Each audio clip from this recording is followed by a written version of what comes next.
आपको दिखाएंगे जहां आतंकियों का खौफ तो है, लेकिन खौफ के साए में ही लोगों ने अपनी दिनचर्या शुरू कर दी है।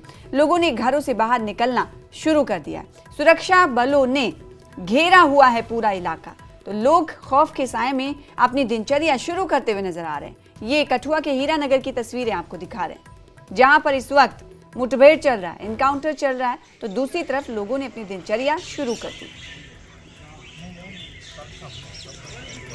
एक तरफ सुरक्षा बल तैनात है तो दूसरी तरफ आम लोग, यहाँ के रिहायशी अपनी दिनचर्या शुरू करते हुए नजर आ रहे हैं, अपने काम में मसरूफ होते हुए नजर आ रहे हैं। हालांकि खौफ तो है, क्योंकि अभी पूरे इलाके को मुहासरे में ले लिया गया है, घेरे में लिया गया है सुरक्षा बलों की तरफ से। और इस वक्त जंगलाती इलाके से के अलावा जो रिहायशी इलाका है वहां पर भी सुरक्षा बल तैनात है। आप देख सकते हैं कैसे लोग मॉर्निंग वॉक पर निकल रहे हैं, कैसे लोग डेयरी फार्म का रुख कर रहे हैं और कैसे लोग अपनी अपनी मामूलाती जिंदगी को आगे बढ़ाते हुए, दिनचर्या को आगे बढ़ाते हुए नजर आ रहे हैं। इस बीच आप सुरक्षा बलों को भी देख पा रहे हैं, वो ड्यूटी पर मामूर हैं, ड्यूटी पर डटे हुए हैं।